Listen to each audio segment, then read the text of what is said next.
तो आज हम देखेंगे कि हम किस तरह से वॉल्यूम का जो साइज वो इंक्रीज करते हैं। Okay, increase and decrease. तो इंक्रीज कैसे करेंगे, डिक्रीज कैसे करेंगे। सी, फर्स्ट ऑफ ऑल मैं आता हूँ यहाँ पे। मेरे पास कितनी मशीन, 3 मशीन ना।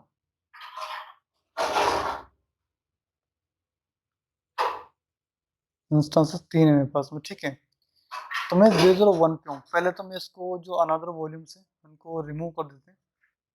जैसे कि मशीन 001 को डिलीट कर रहा हूँ, ठीक है। आपको पता है मशीन 01 मैंने जब इंस्टॉल किया था तो मैंने इसका जो टर्मिनेशन वाला है उसको ऑफ कर दिया था। डिलीट ऑन टर्मिनेशन जो ऑप्शन है उसको अनचेक कर दिया था। तो मशीन 001 के नाम से वॉल्यूम भी हुआ यहाँ पे।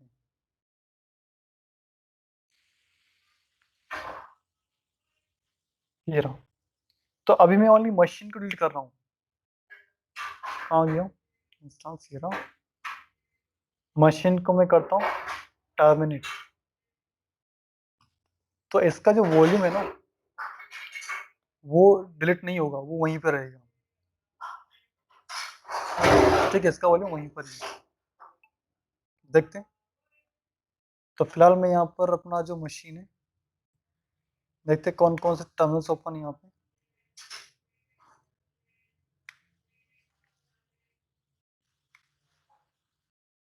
मैं सभी को रिमूव कर रहा हूँ।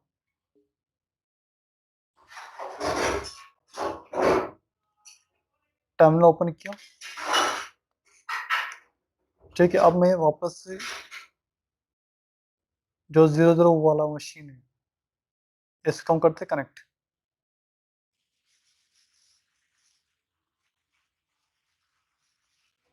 मैक्सिमाइज करते,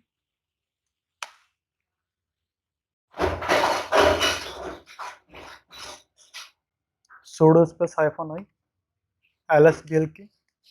मेरा कोई पार्टीशन अटैच नहीं है यहाँ पे, ठीक है। तो मैं प्रैक्टिकल के लिए फिर से पार्टीशन को अटैच करता हूँ, क्योंकि हम साइज को इंक्रीज करने वाले हैं अब। वॉल्यूम्स,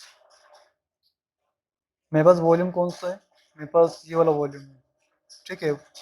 वॉल्यूम 01, ये भी नॉट इन यूज है, ठीक है। मैं इसको करता हूँ यूज के लिए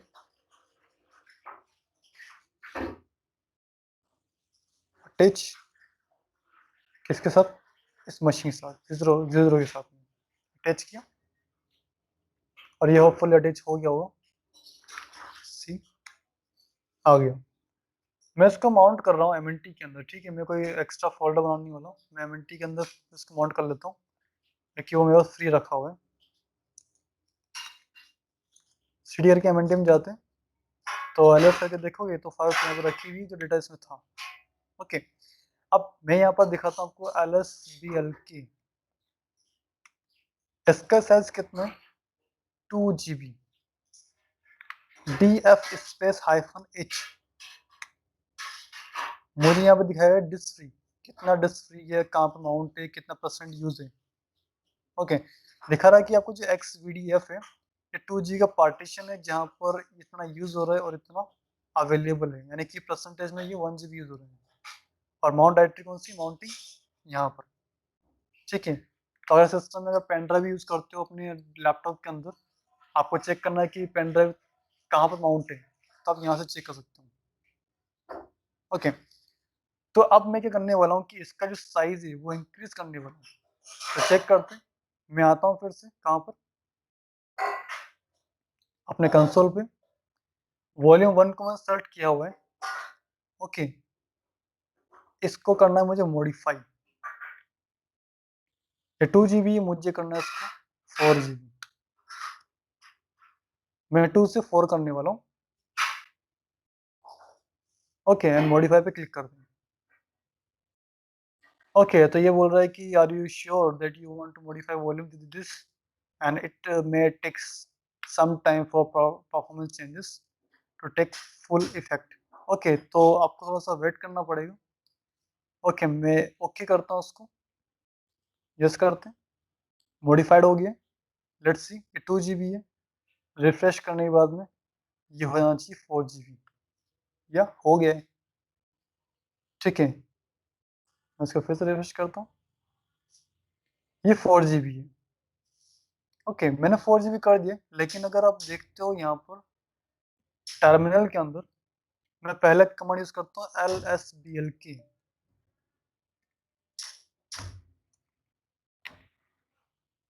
कितना हुआ? 4 GB हो गया, फाइन। पहले 2 GB था, ओके 2 GB था, 4 GB हो गया। लेकिन मैं DF स्पेस -H करता हूँ, अभी कितना यहाँ था? 2 GB है, ठीक है। मेरा जो पार्टीशन है 4 GB हो गया है, लेकिन जहां मैंने माउंट किया हुआ है वहां पर ये 4 GB शो नहीं कर रहा है। तो इससे हमें क्या करना पड़ेगा?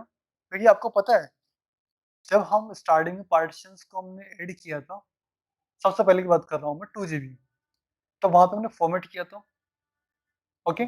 फॉर्मेट किससे किया था? ext4 से। तो जो फॉर्मेट वाले जो ब्लॉक्स थे वो तो कितने 2 GB के थे ना, लेकिन अभी कितना हो गया? 4 GB, ओके। लेकिन जो फॉर्मेटेड ब्लॉक्स थे वो ओनली 2 GB है, इसलिए मुझे यहाँ पर 2 GB शो कर रहा है। लेकिन जो एक्स्ट्रा मैंने जो ऐड किया था 2 GB, वो ब्लॉक्स क्या है? रो फॉर्मेट में, उन्हें भी फॉर्मेट करना पड़ेगा, ठीक है। तो मैं इसके लिए कमांड चाहता हूँ, रीसाइज टू FS। किसे? जो डेव वाला है, इसमें VDF PDX VDF है, ओके। इसको वापस रीसाइज करना है, एंटर करेंगे, ठीक है। इसने रिसाइज किया, फिर सब चेक करते हैं DF स्पेस -H, तो आपको यहाँ पर दिखा दिया इसने 3.9 something, okay. It approx 4 GB, okay. तो यहाँ पे हमारा क्या हो गया? साइज इंक्रीज हो गया। यहाँ तक क्लियर है? तो कमांड मेक श्योर कि आप नोट कर रहे हो, ओके। आई होप आप नोट कर रहे हो कमांड्स को भी साथ में। Research to FS, okay. तो यहाँ पे हमने रिसर्च कर दिया इसको ऐसे, ओके। एंड देन ये तो हो गया रिसाइज। अब मुझे रिड्यूस करना हो साइज, सी, आते हैं वापस वॉल्यूम पे, ये वॉल्यूम अच्छा उसी पे हूँ मैं, ठीक है। एक्शन पे जाता हूँ, मॉडिफाई करता हूँ। मुझे इस बार क्या करना है? आ जाओ, अच्छा नहीं आएगा, ठीक है, हम डिस्कॉल कर लेंगे।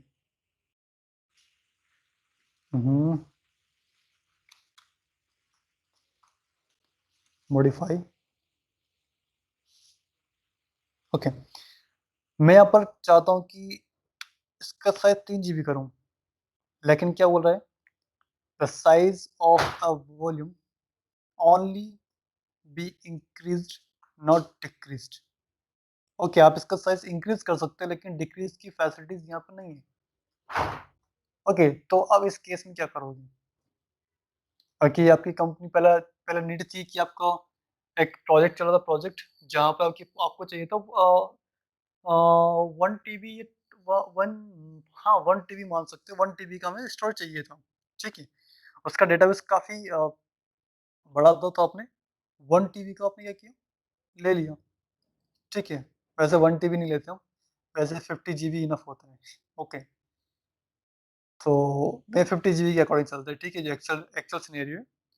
तो डेटाबेस का साइज में भी उसका 27 GB है, तो हमें 50 GB चाहिए, okay.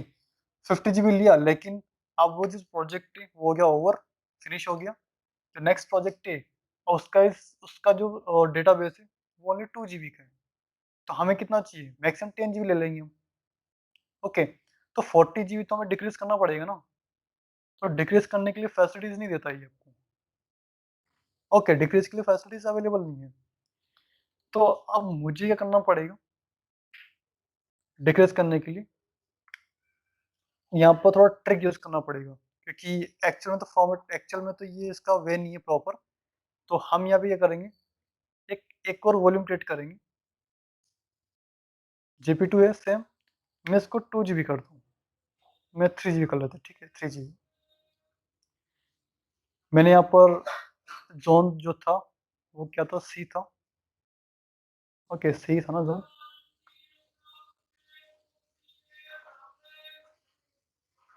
Zone zone zone, yes C था, फाइन। तो सी के अंदर हमने क्या किया, क्रिएट किया और नेम दे दिया इसको। नेम में रखता हूँ उसको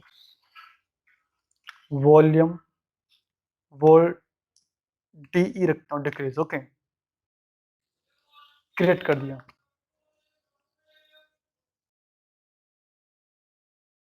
अब यहाँ पे देखना कि डिक्रीज वाला वॉल्यूम भी क्रिएट हो गया।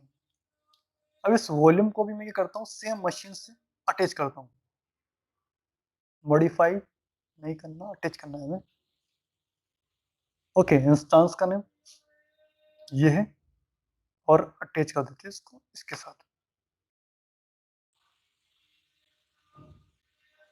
ओके, तो अगर मैं आके देखता हूँ वापस से अपनी मशीन पर, तो LSPL की एंटर, तो आपको XVDGB मिल जाएगा।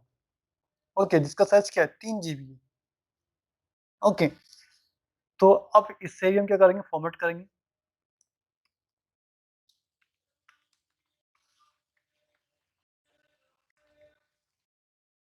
VDG सही था, एंटर किया, फॉर्मेट हो गया। मैं माउंट करता हूँ उसको OPT के अंदर। ठीक है, कैसे, डेव XVDG को। ओके, मैं इस पार्टीशन को फॉर्मेट करने के बाद माउंट करता हूँ OPT के अंदर। DF स्पेस -H करके देखेंगे ये कहाँ कहाँ पे कौन कौन से पार्टीशन माउंटेड है। तो देख रहे हो कि यहाँ पर 4 GB पार्टीशन तो माउंट है MNT के अंदर, और ये जो पार्टीशन माउंट है OPT के अंदर। तो मुझे सिंपली क्या करना है कि इस MNT के अंदर जो डेटा रखा हुआ है उसे कॉपी करके OPT में पेस्ट कर दो। ओके, एंड देन जो MNT वाला जो वॉल्यूम था इसको डिटेच करके हम डिलीट कर देंगे। तो फिर हमारे पास क्या हो जाएगा, 3 GB पार्टीशन हो जाएगा। ठीक है, तो यहाँ पर हम क्या करेंगे, कॉपी पेस्ट करेंगे। तो कॉपी पेस्ट करने का भी तरीका है सी। तो कॉपी के लिए हम सीपी यूज नहीं करेंगे यहाँ पे, क्योंकि हम डेटाबेस की बात कर रहे हैं और प्रोडक्शंस की बात कर रहे हैं। ठीक है, तो सर्वर टू सर्वर अगर कोई डेटा फाइल कॉपी हो रही है तो वो प्रॉपर मेंटेन होनी चाहिए। तो मैं मेंटेन से क्या मतलब है, मैं दिखाता हूँ आपको। मैंने यहाँ पे LL किया, तो दिख रहा है आपके पास में जो टाइम है, ये फाइल है, फाइल कब मॉडिफाई की थी, 6:13 पर 10 जनवरी को। ओके, मैं भी डेट चेक करता हूँ, टाइम कितना हो रहा है इसमें, 6:41 हो रहे हैं। Okay, it is 41 past 6। So now we have to copy this all files to the OPT। तो OPT के अंदर हम क्या करेंगे, इसको कॉपी करेंगे।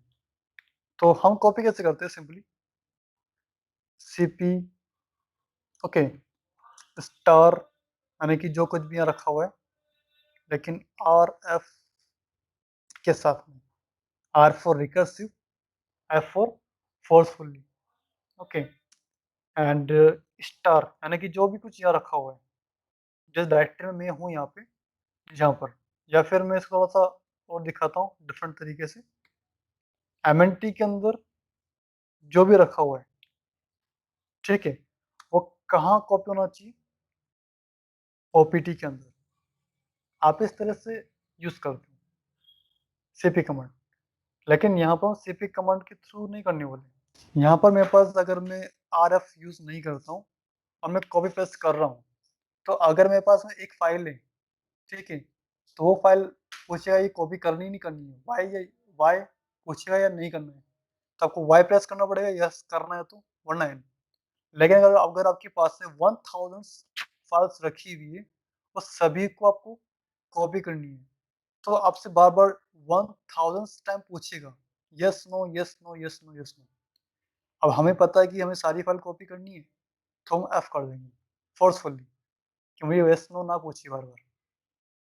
ओके, लेकिन उस फाइल में उस फोल्डर को, यानी कि जहाँ MNT से कॉपी कर रहे हो, तो मैं भी यहाँ पे फोल्डर भी रखा हुआ है एक।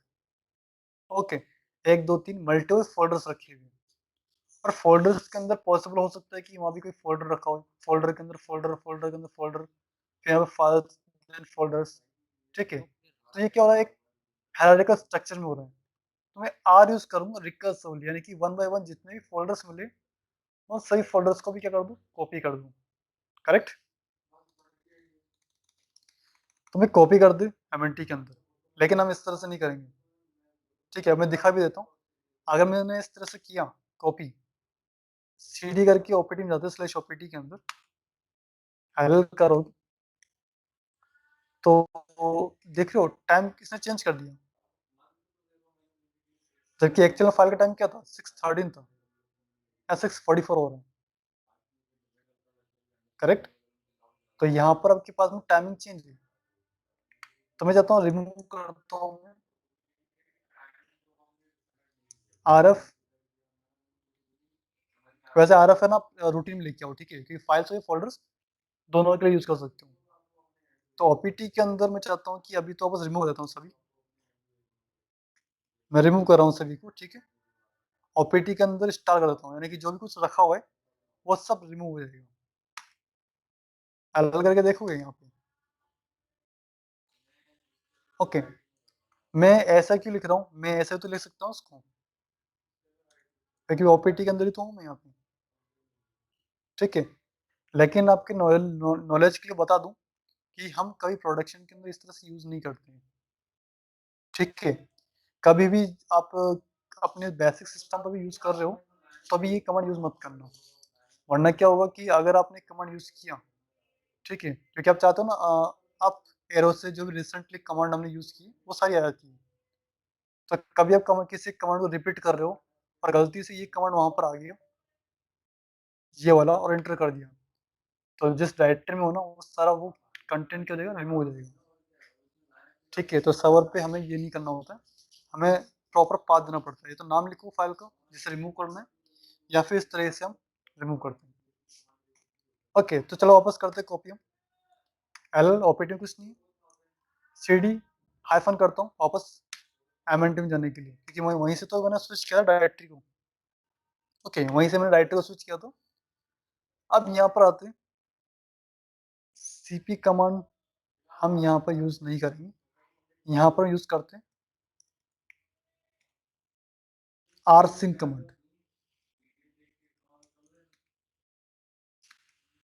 ठीक है, R sync hyphen AVH। Okay, all verbose and human readable.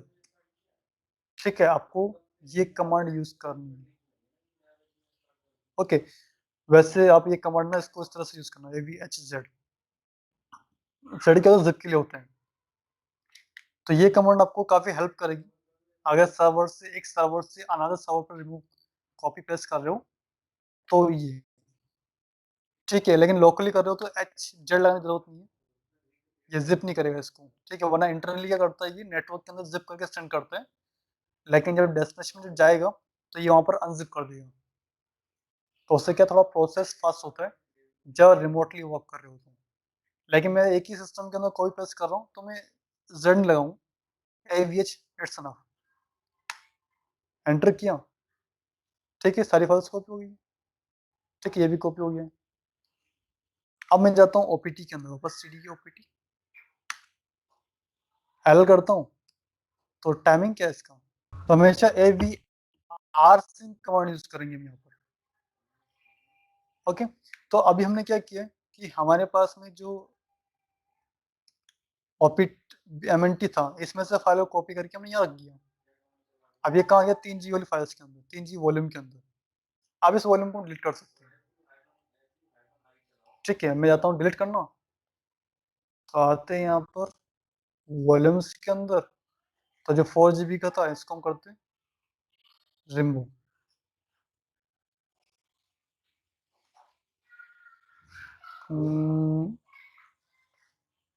पहले डिटेच करने के लिए पहले मैं इसको अनमाउंट कर लेता हूँ। ठीक है, यू माउंट कौन सा वॉल्यूम करना होता है, जो एमएनटी के अंदर रखा हुआ है, या तो उसका पाथ लिखो पूरा dev/xvdf, या फिर माउंट पाथ। ओके, आता हूँ वापस, एंड जो 4 GB था ये वाला, इसको हम रिमूव करते हैं। पहले DTH and then after delete. Details हो गया, अब इससे हम डिलीट कर सकते हैं, ठीक है। लेकिन अभी मेरे को एक्चुअली लास्ट में क्या किया था, मशीन को टर्मिनेट किया था ना लास्ट में, मशीन 001 को, ठीक है, 001। तो मशीन टर्मिनेट हो गया, लेकिन इसका जो वॉल्यूम है वो अभी भी यहाँ पर अवेलेबल है, ठीक है। तो इस तरह से अगर हमें वॉल्यूम डिलीट नहीं करना है तो वहां से डिलीट ऑन टर्मिनेशन को अनचेक कर देंगे। 1 सेकेंड, तो हम दोनों को रिमूव कर देते हैं एक साथ, ठीक है। तो यहाँ पे हमने डिक्रीज और इंक्रीज दोनों देख लिए, ठीक है।